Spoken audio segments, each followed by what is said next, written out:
Thanks everyone for coming, and thanks Preet for joining us and sharing your views. So I'd like to ask just a few questions for the first half hour, and then we'll kind of open it up for general Q&A from the students and visitors.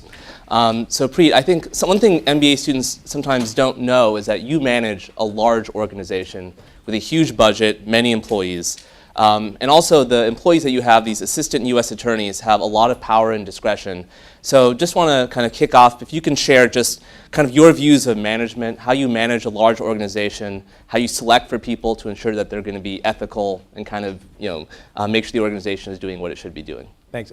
It's great to be here. Thanks for having me. This is a particularly comfortable chair, I realize.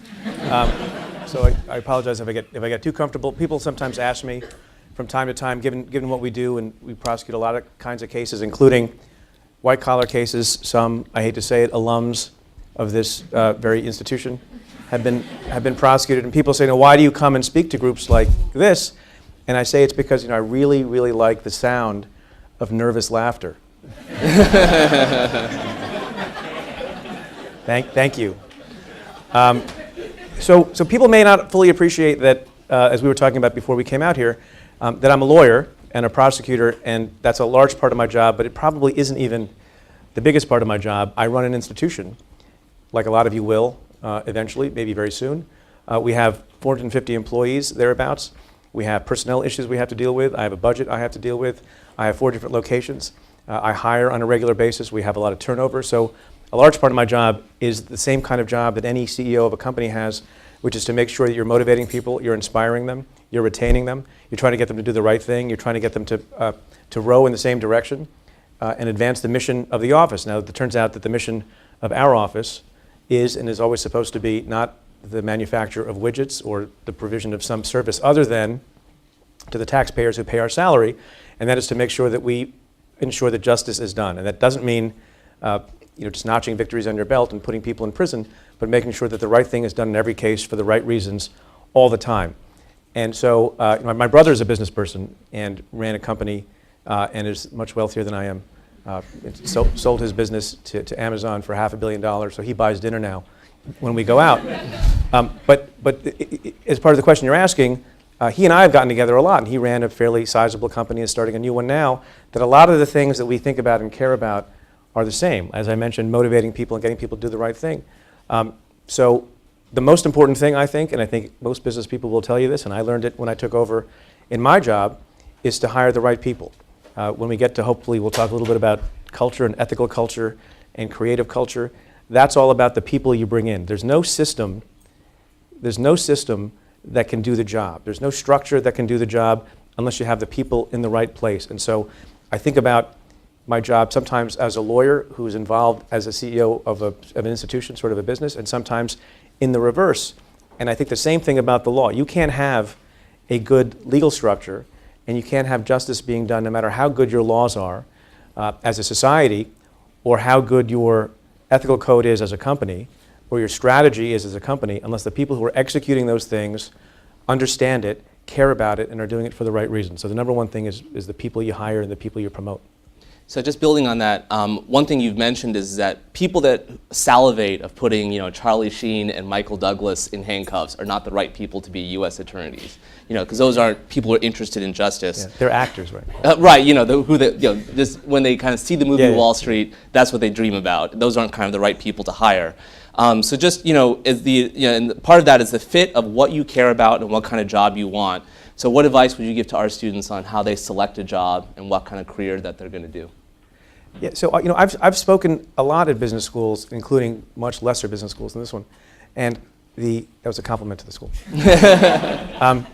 And I'm astonished sometimes when I hear people ask, the question about where you should go and whether or not you should focus more on how much money you can make at a place. Now, obviously, it's important to think about what the terms are going to be in your employment, and you want to make a good living and you want to do a good job. You also want to think about places where you can grow. You also want to think about places where you can learn.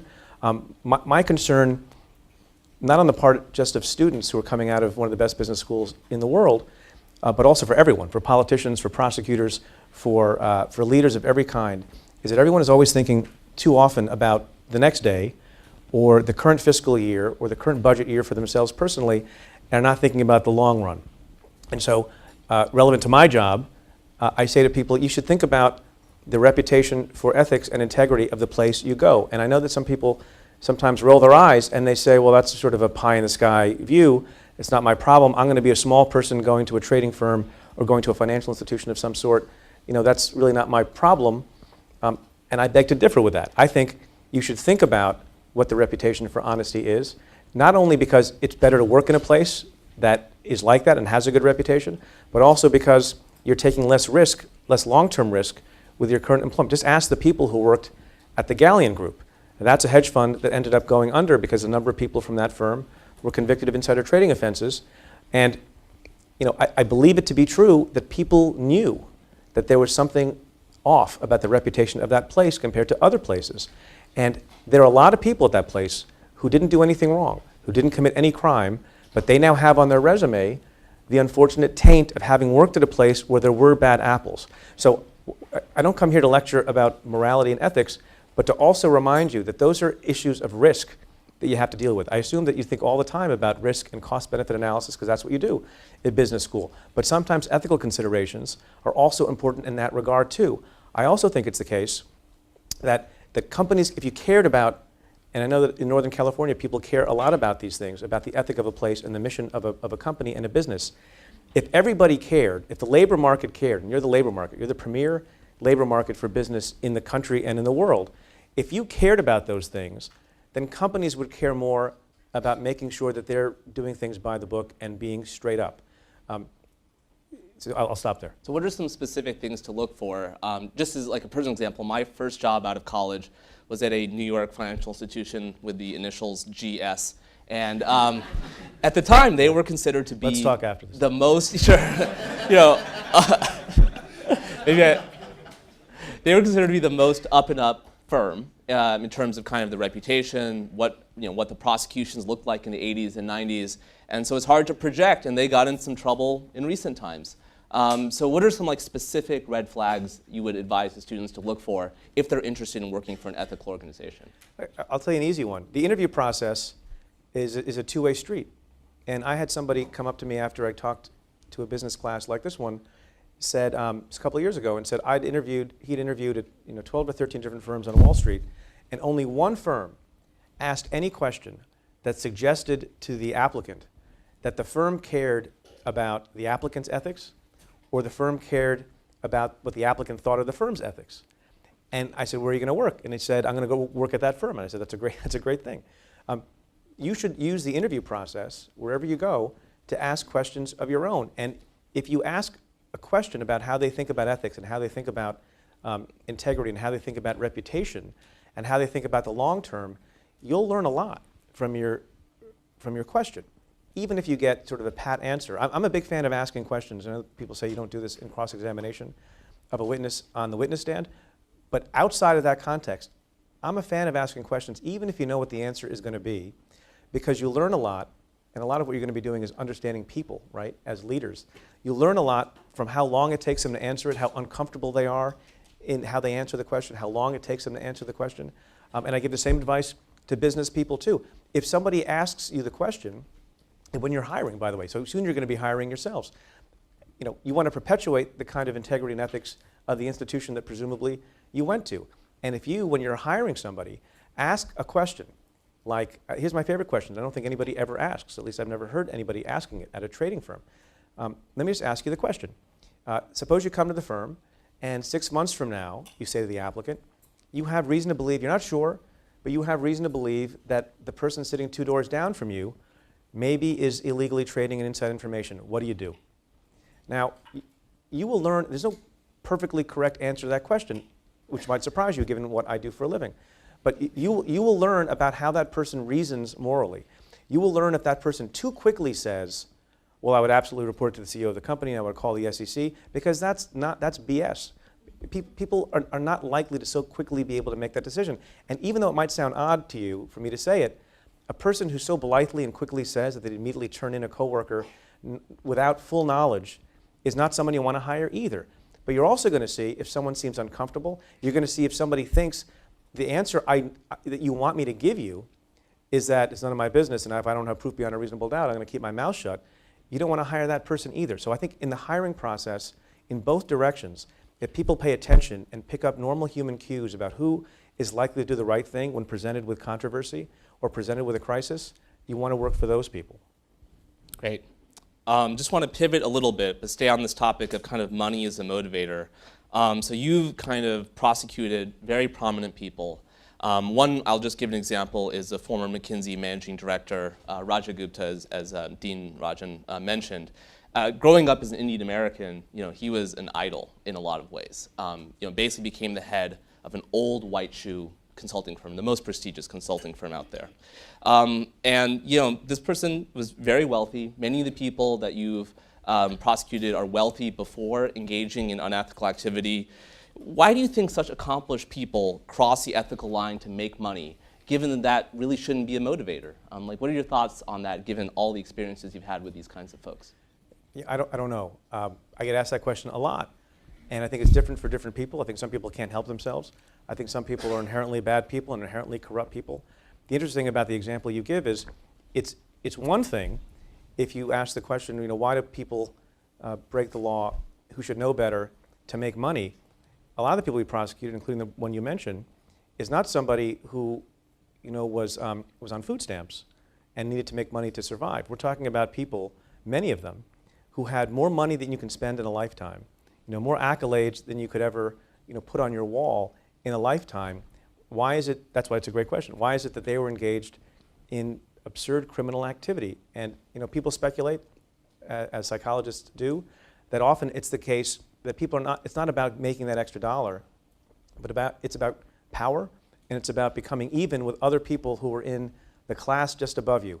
I mean, it's common in the United States to talk about the phenomenon of keeping up with the Joneses, but there are different classes of Joneses everywhere in the world. It happens, in the neighborhood where I grew up in New Jersey, where it was mostly middle class, and apparently, as I've discovered in the last few years, it happens at the absolute upper echelons of wealth and power.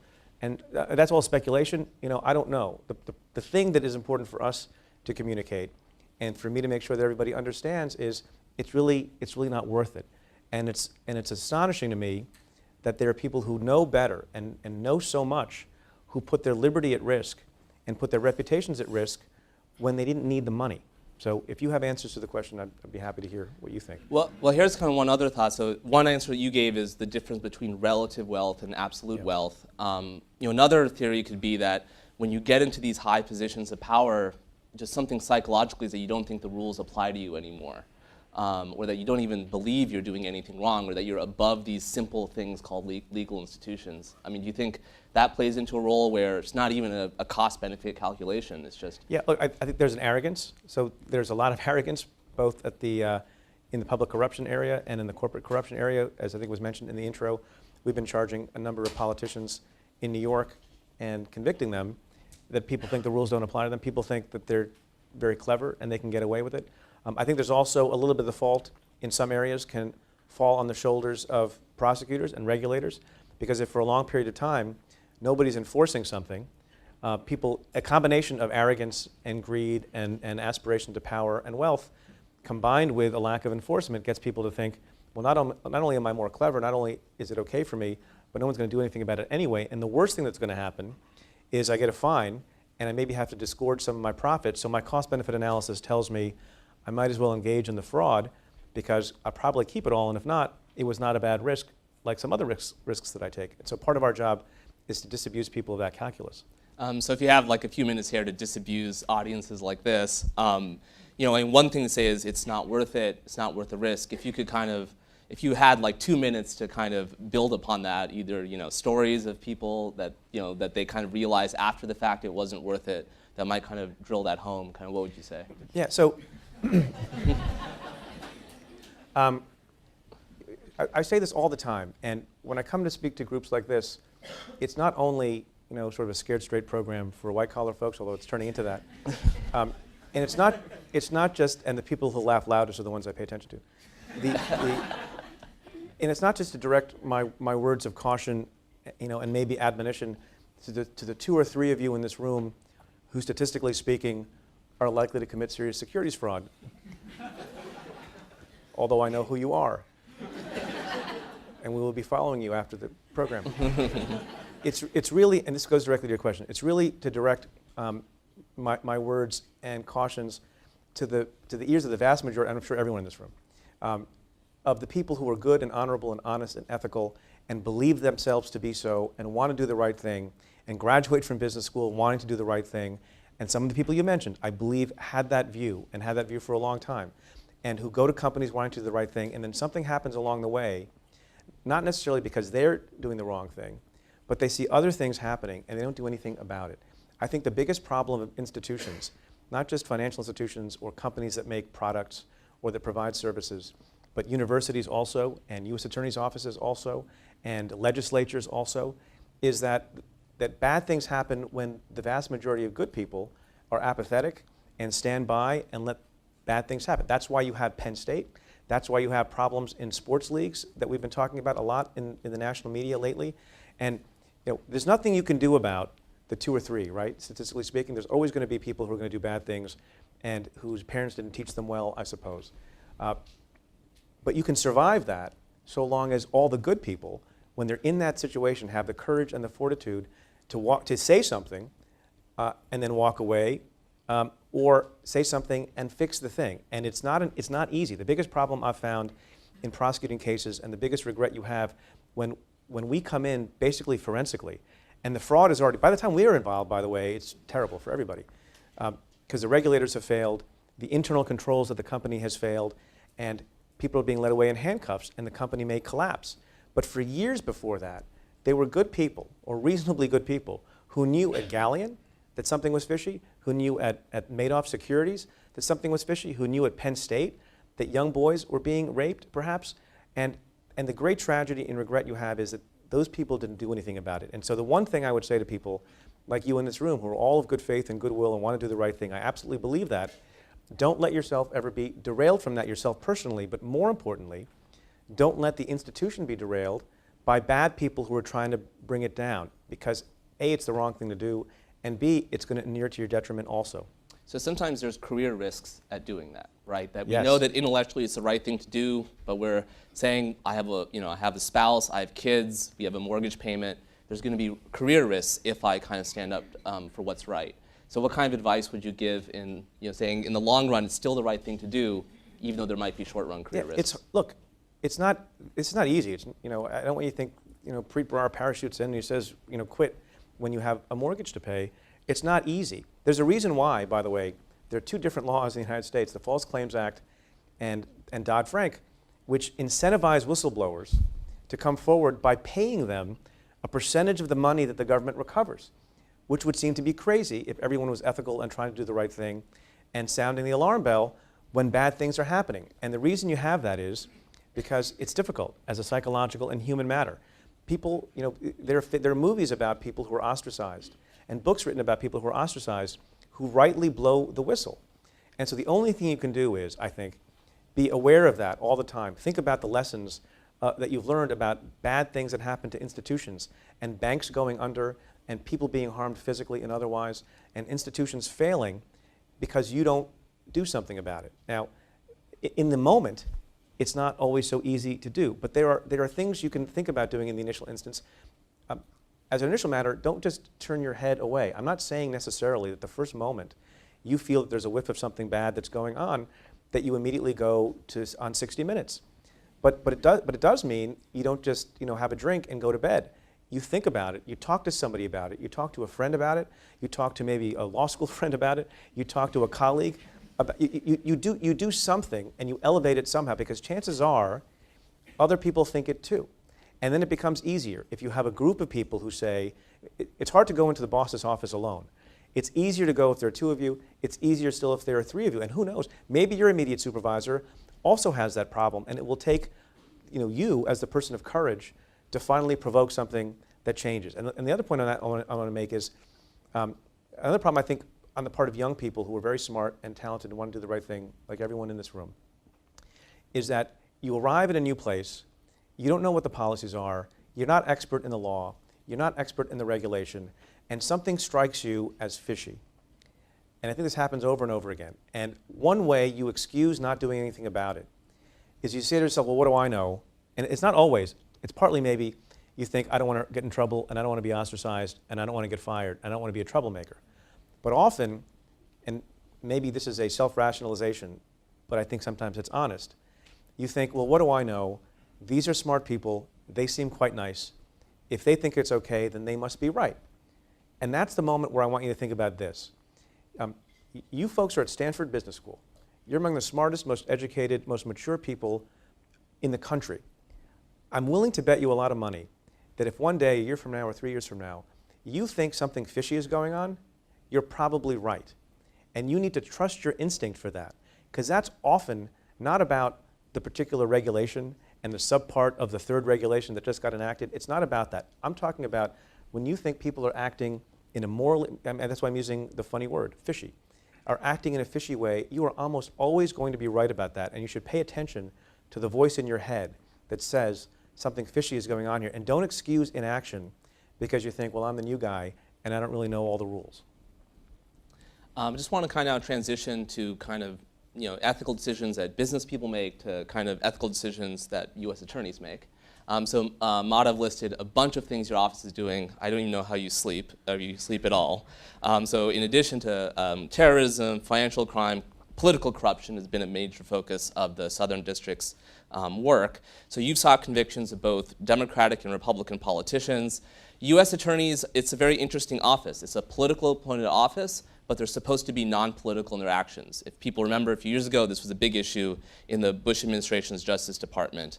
And you think about people who have kind of been aggressive at rooting out political corruption and those who haven't, and what the career awards are. Give an example of 2001, I think both Patrick Fitzgerald and Chris Christie were appointed as U.S. attorneys. I think I'm getting that right. I think most people in this room know who Chris Christie is. I doubt that many people remember who Patrick Fitzgerald was. So I guess given that there are some career motivations going forward, how do you develop the courage personally and the conviction to go after both Republicans and Democrats who politically appointed you? So I don't think about it that way. You go after people without fear or favor, without reference to what political ideology they espouse, what political ideology you espouse, whether they're rich or poor, powerful or not powerful. You mentioned, by the way, the U.S. attorney firings, and I ran that investigation actually in the Senate. It taught me a lot of things, that you can't politicize justice. There's enough, even as we speak, a regret I have is that there's a lot of mistrust of law enforcement and a healthy mistrust of government, and particularly people who have a lot of power over people's lives and power over people's liberty, like the FBI has, like U.S. attorneys have, is very important and good, and part of why this country is a great country, because you keep re-examining these things. But it becomes a terrible thing to the institution of justice in the country if people get a whiff that someone is deciding to prosecute one party or another. Now, over time, I've been accused of all those things. I've been accused of being anti-black because we arrested an African-American person who was prominent. I've been accused of being anti-Russian. I'm actually banned from Russia. That's actually a fact. I've been accused of being anti-Asian because we went after an Asian politician. And I've been accused, as some of you may know, of being anti-Indian, even though my recollection is that I was born in India. So, and at one point accused of targeting Republicans, and another point accused of all sorts of different things. Over time, if you have a long enough tenure, you can show people that if you can be accused by every ethnic group, every demographic group, every political group, that maybe you're not anti any particular group, you're just anti-crime, which I like to think that we are. And so, for us, it's not a question of being fearful about going after a Democrat or Republican. You go after the people you think are guilty of crimes, and that's what enhances people's, I think, faith in the system. So two other types of crimes that you've gone after are financial fraud and cybercrime. And these are very unique types of crime in that the people that commit them are highly sophisticated, and they tend to be always one step ahead of regulatory agencies, et cetera, which are always struggling to catch up. Maybe you can kind of speak to this kind of sophistication issue, especially when it comes to not only prosecuting the crime, but also identifying it and deterring it. And just kind of some of the challenges you faced, how we should do better as a society dealing with this type of crime. Yeah.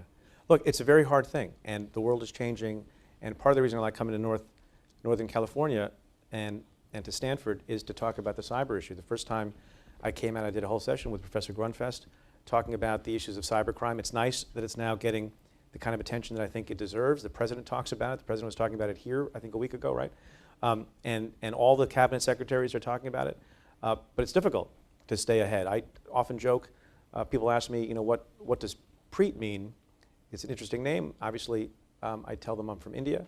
And Preet is, in fact, ancient Sanskrit for cyber fighter. So it's a great coincidence. The problem, though, is that Bharara is also ancient Sanskrit for could you help me turn on my computer? So joking aside, there's that, it sort of encapsulates the problem for law enforcement, right? We have really, really smart people who care about the issue in the FBI and the Secret Service and other places, and really smart prosecutors, particularly people who are younger, who are a little bit more familiar with how computers work and how the internet works and how cybercrime works. But then you also have incredibly sophisticated people who are trying to take down networks and who are trying to take down infrastructure and trying to destroy America, or at least on the part of some folks, just steal all your bank accounts, steal money out of your bank accounts. So there's no easy answer in the few minutes that we have to talk about how you deal with that, but you deal with that in the same way you deal with any other crisis that comes about. In the same way, it's not that different from how we try to deal with terrorism, particularly after 9/11. You try to develop additional capacity. You try to, going back to the thing I said at the beginning, you try to hire really smart people who know what they're talking about. You try to get people from industry to come back. Part of the reason I like to come out here also, further to what I said before, is to talk to people who know these things and build partnerships between the government and the private sector, and people who are much, much more attuned to how to keep networks secure and how to keep computers secure, and not think that you know everything. I mean, it's a humbling thing for the government. And people think the people in the government walk around thinking they know everything. Maybe some do, but to the extent that they ever thought that, they think that less now, because the threat is so difficult and so complicated, not only because it's difficult and it's new stuff and it involves technology, which always freaks out older people from the government. It also involves people who are perpetrating offenses who are not only behind the anonymity of the internet, but also at a great geographic remove, often thousands and thousands of miles away. I don't think there's any challenge that's more difficult and worrisome than the cyber challenge. I just want to end with a couple of kind of very broad questions that I think the students are very interested in. So one is, when you see kind of business role models, I think particularly in finance, a question kind of comes about, do I have to choose between being a successful person and being an ethical person? Do you think this is a legitimate question, or is this a false dichotomy, even though a lot of students think that there's a line between choosing levels of success and levels of ethics? Yeah, I think it's a false choice. I think, further to what I said before, that if you're thinking in the longer term, right, then you can and should do both things. It always pains someone to give up $1 today because they don't know for a fact they're going to make up that dollar the next week by turning down, a questionable business deal or choosing not to engage in a questionable transaction. But I really do think, based on my experience, that to do the right thing all the time is what is ultimately going to give you the reputation that will bring you more riches, both reputationally and financially, than you could possibly imagine. It just is always true.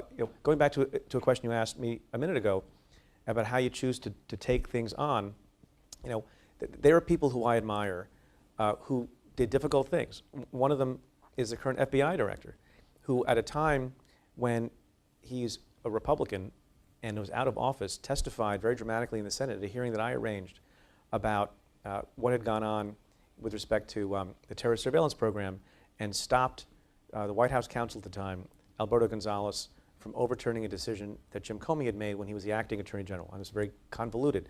But the point is that in the moment, he did the right thing and testified about something that was very important. And probably at the moment he did that, thought, this is not going to be great for anything I might want to do in the public in my future again. Mary Jo White, and he's now the FBI director. Mary Jo White, who hired me as the U.S. attorney, investigated the president who appointed her after Mark Rich was pardoned by President Clinton.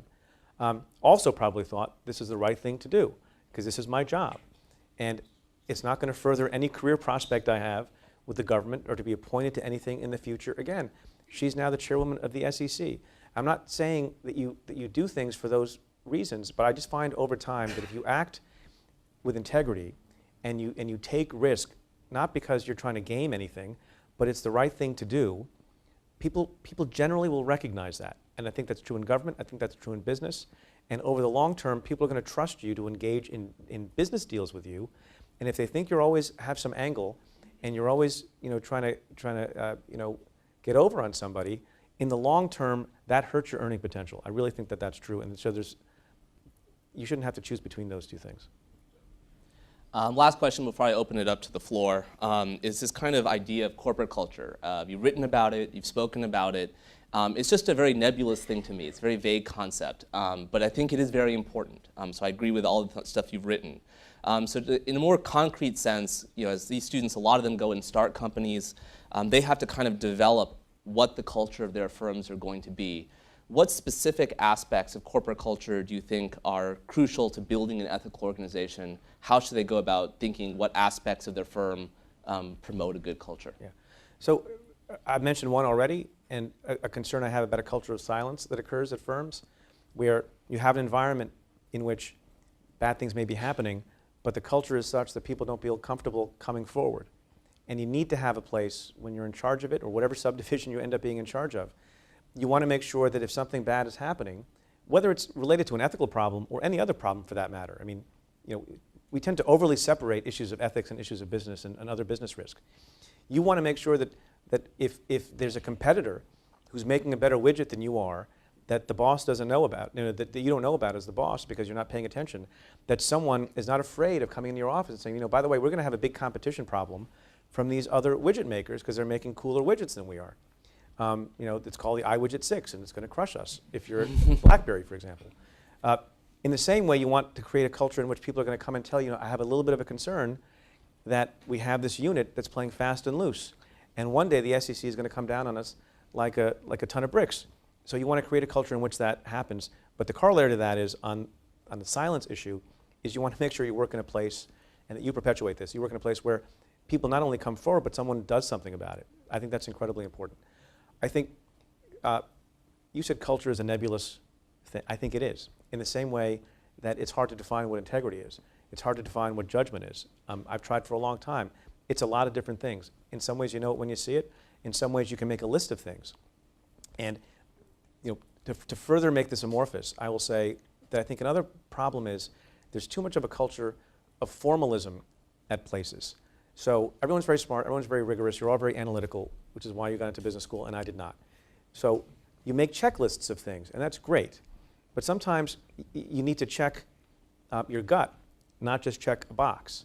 And so you have to apply common sense, and you have to think about what the principles of good behavior are that you learned as a child sometimes, and not just do I meet this regulatory requirement to the letter. And I get questions sometimes that are surprising to me. Someone once asked me at the New York Stock Exchange, we had a group together, and we were talking about issues that boards of directors have to be concerned about. And a very serious person who advises members of boards, which worried me after she asked her question, was, what percentage of time do you think that a member of the board or a C-suite executive should spend thinking about ethical issues? I said, well, that's the dumbest question ever. I didn't say this. I was very polite. It depends. Obviously, if you are part of an organization or a company that has had multiple regulatory actions taken against you, 8 people have been hauled off to prison, and you're being written about every day as a disaster, you should probably spend a lot of time thinking about ethical issues. If, on the other hand, you have a pristine record and you're confident about your systems, you're confident about the people you're hiring, there's been no enforcement action, and you're a model for integrity for everyone else, you can spend proportionally less time. So when you talk about culture, it's part of just keeping your eyes open and your ears open and thinking about what makes sense. And just again, re-emphasizing a point that I think you can't emphasize enough. It's not that different from other business decisions that you make. When, that person never would have asked me. Imagine if somebody asked me the question, or if you got asked the question, can I ask you, sir, what percentage of time do you think the CEO and the CFO and the other strategic people at a company should be thinking about creativity? Or what percentage of time should be thinking about competition? Well, it depends on how much competition you have. It depends on whether or not you think you're stagnating and you're not being innovative anymore. And the same is true when you're talking about ethical culture. It depends on the circumstances. And I just worry, after doing this for a while, that we have these conversations and it becomes, people always ask me, it becomes about ethics and it becomes about legal policy and it becomes about regulation, when really, if you focus on judgment and you focus on risk and you focus on wisdom and thoughtfulness, that those are the same principles you apply to everything you do. It shouldn't be any different when we're not in some crazy different realm on Mars.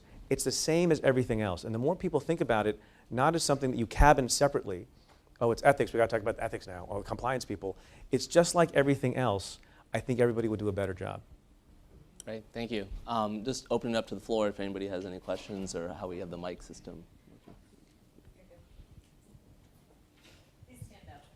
Thank you very much for coming and for your wonderful speech. I have a question about C-suite level convictions in jail time. There's been a lot of fuss in the press made that, yes, apart from the Galleon case, that at SAC, Matthew Martoma gets convicted, but you couldn't get Steve Cohen, or Fabulous Fab at Goldman, but you got no one in their C-suite. Do you see that as a problem? Is it something that keeps you up at night? And do you think that it's shifting of moral hazard, that these big firms just pay fines and nobody actually goes to jail, and then they go back doing what they did the next day and the next week? I don't lose sleep at night. I sleep fairly well. Look, we have a system of law in this country, right? And it's the greatest system. And people get frustrated often if not everybody who they think, without knowing all the facts and circumstances, is not hauled off to prison. And our job always is to hold the highest level person who's involved in any bad conduct or in any institution accountable, if you can. You can't always do that. You can't always do that. I used to do, as I think was mentioned, I used to do Gambino prosecutions and mob prosecutions. It can be difficult to go up the chain and get people to be held accountable if they deserve to be held accountable. And I'm not making an assumption there at all. Is it frustrating sometimes when you think that a person is guilty of a crime and you haven't been able to prove it against them? Yeah, of course. But that's not just so when you're talking about the head of an institution, like the ones you mentioned, if they were guilty of something.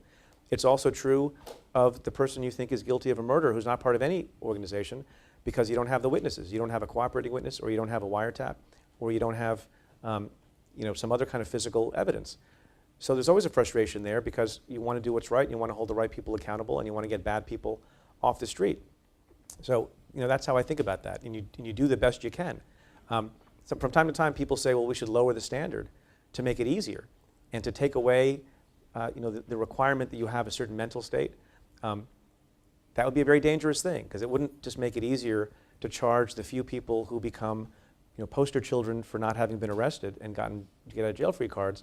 It also becomes a prescription for even ethical prosecutors to put a lot of people in prison who maybe acted in good faith or made a mistake or were negligent, but did not have the proper frame of mind or did not have knowledge. Now, there are a lot of people at heads of institutions who are not blameless, even if you can't bring them to court and try them and convict them and send them to prison. And I think that all institutions where there have been failures, there's a level of responsibility and blameworthiness on the part of the management. Because even if they didn't know, they should have known. Now, should have known is not a standard that I'm allowed to employ to send someone to prison for the rest of their lives. So that's just my comment on the nature of the structure of the system and the limitations of a legal system in which you have to prove guilt beyond a reasonable doubt and you have to prove mental state. The second part of your question about whether or not you worry that committing crimes is just a part of doing business. Yeah, you worry about that all the time, which is why you try to make the penalty as stiff as possible, commensurate with the conduct that was committed, the bad conduct that was committed, that will also deter. And it doesn't always work. And I think sometimes people underestimate the value of taking actions that don't necessarily lead to everyone being hauled off away in cuffs. And that is because we have a second interest, not just in holding people accountable and in retribution. We also have an interest in reform and in a different kind of deterrence. So you can take an action against a company like Toyota Motor Corporation, for example, where we levied a $1.2 billion penalty, which was many times more than the Department of Transportation could levy because of how they were playing games with disclosures about safety problems in their cars, and an outside monitor, and a probationary period, and a series of reforms that were enacted at the company so that the next time you're driving a certain kind of car, you can be more assured that there's not a safety problem with it. Now, those things are not always accomplished just by charging somebody. We had a session this morning on Rikers Island. We're taking all these efforts against this prison, which has been a kind of a broken disaster in New York for a number of years now. And we're doing both things. We were bringing cases against individuals who are corrections officers who, among other things, caused inmates to die using excessive unconstitutional use of force against them and sending them to prison. And that's great. And that's holding them accountable and hopefully deterring the next corrections officer from beating the living daylights out of somebody when you're not supposed to do that. Separately, we brought a suit against the city and against the jail system saying that you have to adopt these other institutional reforms, because one of the things that was going on and one of the reasons why people were getting away with these beatings was there were not enough cameras in the jail. And part of what we're hoping to negotiate is the putting in of hundreds and hundreds of more cameras, so the corrections officers are going to be less likely to be able to get away with unconstitutional excessive use of force. Now, I can charge as many corrections officers as I want individually and send them to prison. That doesn't put another camera in the ceiling. That doesn't put a camera in the recreational yard. That doesn't put a camera in the medical ward. That requires the institution to take some responsibility and to do some things. And so I've now segued into like my little homily about the issue I take with some people, including a particular judge who sits in my district, who says there is never any value in doing something other than a prosecution of a particular individual. You can do a lot of things and fix a lot of problems by using other tools also.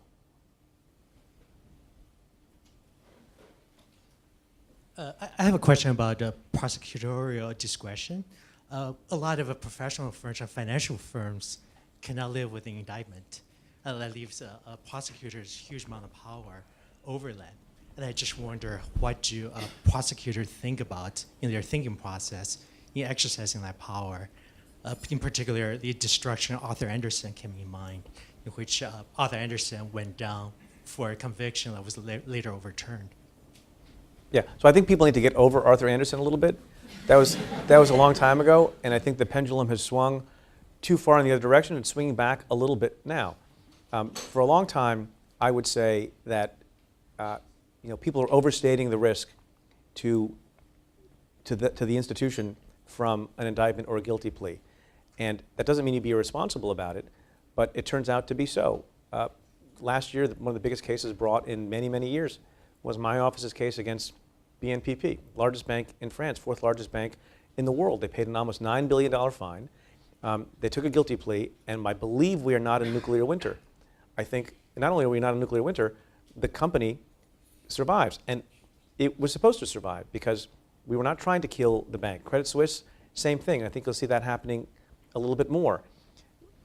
Prosecutors are required, should, as a general discretionary matter, and also required to, under Department of Justice guidelines, to pay attention to collateral consequences, because you don't want to cause a company to go out of business that doesn't deserve to go out of business, where hundreds of thousands of shareholders lose value, where 100,000 employees may lose their jobs, as has happened in the past, as you mentioned, unless that's your intent. But there are ways to do that if you're responsible and if you're smart about it. So I'm not revealing any secret, but in connection with the BNPP plea deal, I personally spent, and other people on my team spent a lot of time talking to the Federal Reserve and the Department of Financial Services in New York, and to other regulators, including around the world, in Europe and in Asia, to make sure that everybody understood at the time we took the action and forced the guilty plea, because we thought that was the appropriate result of all sorts of bad money laundering activity that they allowed to go on, and sanctions activity that they allowed to go on. At the end of the day, I think it was a seminal event in corporate prosecutions. We held an entire financial institution accountable, even though people said you couldn't do that. We got a substantial penalty, which is not nothing. I mean, it's not just a cost of doing business, which, $9 billion, even to a bank of that size, is not pocket change. And you get reforms, and you tell every other similarly situated financial institution in the world, you better watch yourself, or this could happen to you also. So to me, it was an achievement of rigorous, tough, but responsible coordination among a lot of different entities, and it's one of the things I'm most proud of, because you can do that and you can hold people accountable if it's done right. Thanks again for coming. This is a really interesting conversation. My question is around ethics education, ethics in academia. You said it several times that to be a good person or act on doing the right thing, oftentimes you learn that when you're a kid. something I've recently come to realize, some moments for myself, is that a lot of those things haven't been updated since I was 12, 13, 14 years old, what to do to be a good person. So my question is that Stanford has taken some steps to have ethics courses that are a great introduction, but what more do you think should be done or can be done at business school or even before that to really get people to think for themselves what their ethical framework is going to be to make these decisions? I think the more you can have conversations like this, and the more people can talk about actual scenarios that you might get into. So first you go back to first principles, do the right thing. That doesn't necessarily always provide a lot of guidance unless you can apply it to actual situations that you might be in. I would love to have people talk in the business schools on a more regular basis about what are you going to do the day you're sitting there and you think something bad has happened. Do you tell your wife? Do you go to your shrink? Do you have a cocktail? Do you tell your boss? Do you go to the SEC? What is it that you do? It's not that easy, right? So when we say do the right thing, it sounds glib, but I want to make sure everyone understands that I don't by any means say that doing the right thing is always the easy thing to do. To turn in a friend or to risk scorn from your supervisors and your colleagues is really, really hard. But I think what fortifies you to do that is if you've thought about it in advance. It's like anything else. Cops train before they're in an event where they might be shot at.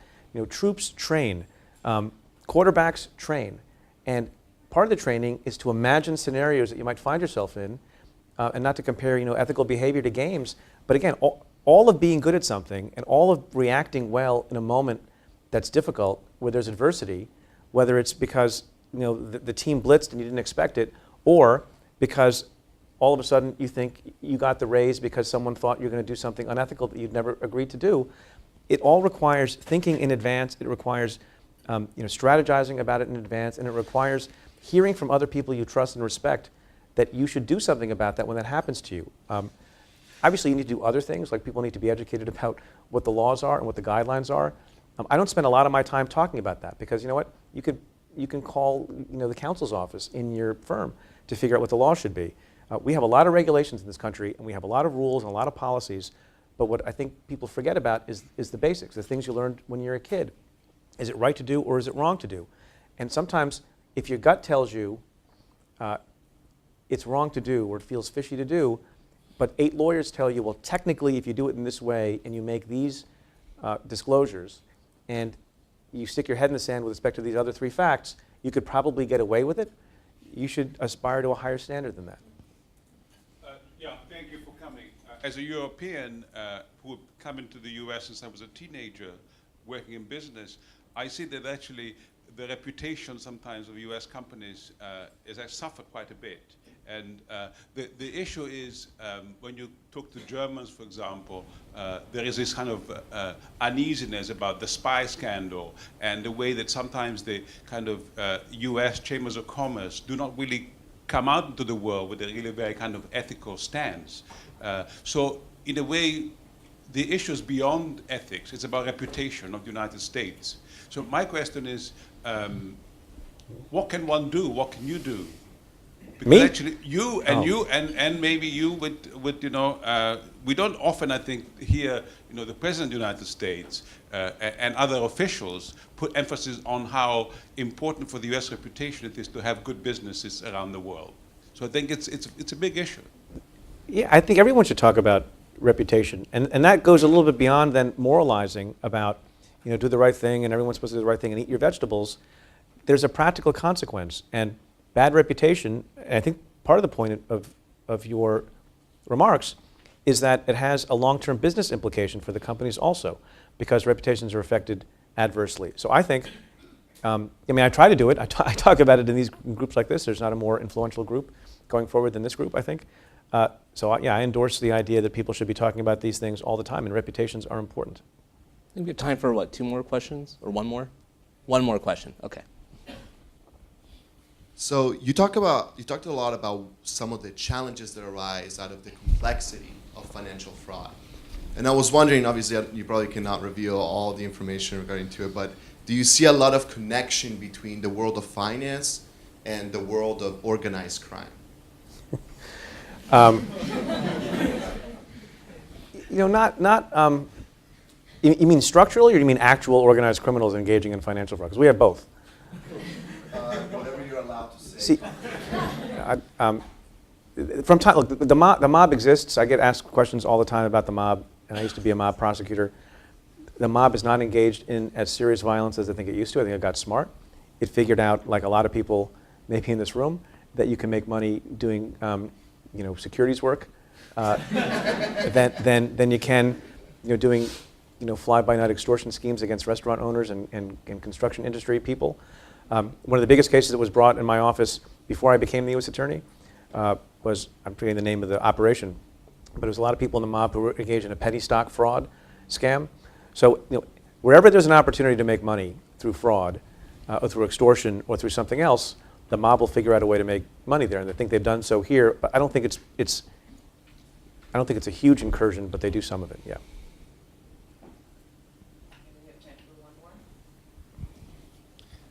Thank you. Great conversation. I actually wanted to bring up kind of something that ethically bothers me in this situation, where it's really the millions and billions of dollars involved. And you actually touched it on talking about the different companies that you just wanted to be sure that the company survived. But there are three different ways I look at it. One is where the money comes from when the big companies are fined, or even private equity firms, which can come from shareholders, which can come from endowments, pension funds. And is that something you think about in these ethically? The second point is the hundreds of millions of dollars of legal fees that are created through these different prosecutions. And I'm, for instance, thinking about what the press was saying about the Bain Capital, Goldman Sachs settlement, that they settled because they didn't want to pay another 200 million legal fees anyway. And the last one is, how do you think about the ethics of where these billions of dollars of fines go and how they're used? Thanks. Well, with respect to the third, and I'll try to make it quick because I know we're running out of time, there are two places that they go when you have a federal case. One is, if there are victims, identifiable victims, they go to the victims. And I don't think for a minute or lose 1 second of sleep when we take money from people who, based on their misconduct or their bad conduct, caused thousands of people to lose their entire life savings because of Bernie Madoff. And so I'm very proud of the fact that we've collected, I don't think people would have expected this. I think some people estimate about a $20 billion loss, and some people lost everything that they had. We've collected in excess of $10 or $11 billion. And so every penny of that goes back to the victim. We brought an enormous case against SAIC, not SAC, SAIC, which is a construction company, development company, because they defrauded the city of New York to the tune of $500 million. And I made them pay every penny back to the city of New York, which they could use to hire firefighters and hire teachers. And so when they're identifiable victims of a crime, you get the money back so you can give it back to the people who lost the money. When you don't have identifiable victims, we don't keep any of the money. It goes to the General Treasury, and Congress decides how that money gets spent. Now, there are various things that you can do, and I think I appreciate the point you're making with respect to whether or not innocent parties are being made to bear the brunt of some of these large fines.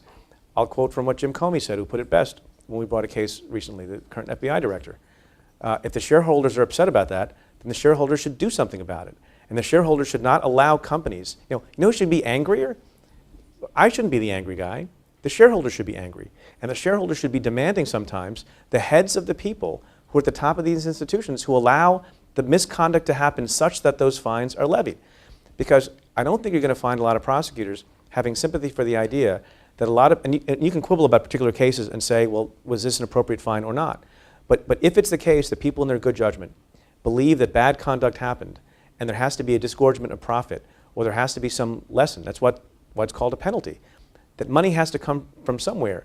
Otherwise, the logical extent of the argument of complaint that money is coming from shareholders is that you walk away and do nothing. And then the next time, by the way, there could be a worse action and the shareholders could lose out worse. Or then another bank could decide they're going to engage in the same conduct and there'll be no consequence at all. I mean, we've been talking a little bit about whether or not people think the paying of a certain amount of fine is just a cost of doing business.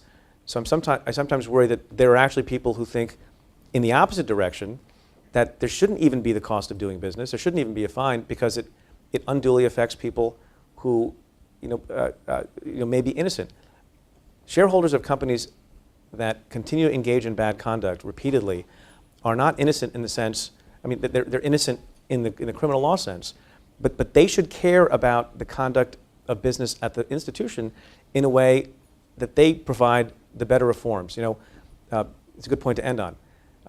Every once in a while, people joke and say that I'm the sheriff of Wall Street, or people in my position are the sheriffs of Wall Street.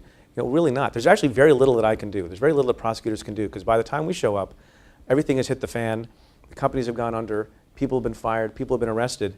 The real watchdogs who didn't do their jobs in the first place are the reasons that we exist when it comes to financial institutions.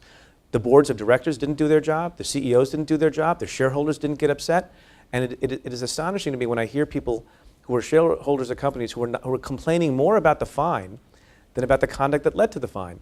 And I see over and over again when people come in, so don't do this when you represent a company, who come in and say, you know, we really don't deserve the fine, we really don't deserve to be prosecuted, we really don't deserve this result.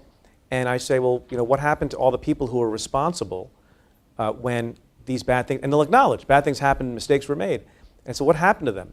And you know how often I'm told, including with banks whose initials may or may not include, I won't say. You got me on a rant.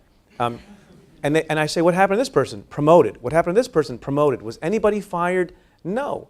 And going back to a point I was making about the disconnect and how we're on Mars when we talk about compliance and enforcement and ethics, as opposed to everything else, it continues to become astonishing to me. You would never say, imagine the board of directors saying to the CEO of a company, well, what happened to that division? We totally screwed up the strategic plan.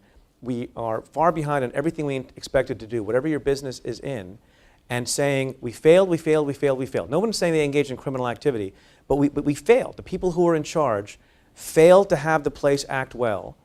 And the CEO said, well, they all got promoted. How long would that CEO be in charge? And I see over and over again that there's no consequence internally within the company. And look, I can start taking the position, and some people have suggested that we should start dictating to companies that people get fired and their bonuses get clawed back, and there's some state attorneys general who are thinking about doing this. I don't want to run people's businesses for them, but it is really up to the people in the company as in the first instance to be the watchdogs of good behavior there, and then we could do terrorism work and other things that are more fun to do sometimes. But I appreciate your point, but I think there's a lot of blame that goes around, and people need to think really hard about their own roles in either being enablers or passive acceptors of bad conduct that goes on at firms. Great. Thank you so much, Preet. This is terrific.